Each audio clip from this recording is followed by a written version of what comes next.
ডিভোর্সের পর বাংলাদেশে বেশিরভাগ মেয়েরাই দেখেছি মডেল হয়ে যাচ্ছে। সারাদিন সাজগোজ করে নেট দুনিয়াকে দেখাচ্ছে, দেখো আমিও পারি, আমিও সুন্দর। হ্যাঁ, আল্লাহর দান সবই সুন্দর, তবে আমি নিজে একটা মেয়ে হয়ে যা মনে করি, মেয়েদের স্বাবলম্বী হওয়া উচিত বিয়ের আগেই। নিজের দমে, নিজের টাকায় কিছু অর্জন করা উচিত, যেন হাজব্যান্ড বা বাপ ভাইদের কাছে হাত না পাতা লাগে। ডিভোর্সের পর সৌন্দর্য দেখিয়ে আসলে কাউকে জেলাস করা যায় না, সেটাও মেকআপ করে বা মডেল হয়ে। বাংলাদেশের প্রতিটা মেয়েই একই অবস্থা। সৌন্দর্য যদি প্রকাশ করতেই হয়, তবে সংসার জীবনে করো, হাজব্যান্ডকে দেখাও, এত সুন্দর হয়ে উঠো যে তাকে চ্যালেঞ্জ করো, তুমি যে আমাকে ছেড়ে দিলেও আমার থেকে সুন্দরী কাউকে পাবে না, আমার মধ্যে যে গুণ আছে তা পাবে না। কিন্তু না, আমরা মেয়েরা কী করি, সব বাদ দিয়ে সংসার জীবনে ফকিন্নি হয়ে থাকি।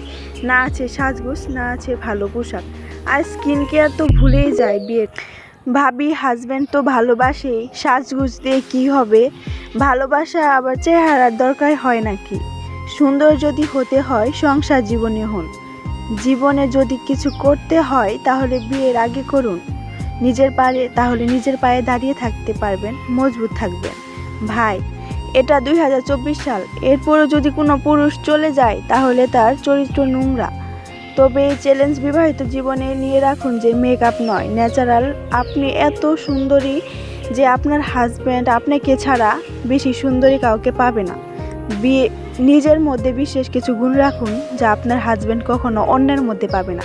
তাছাড়া বিয়ের পর আপনি যত যাই করুন তা মূল্যহীন। কোনো সম্পর্কগুলো ডিভোর্স হয় জানেন?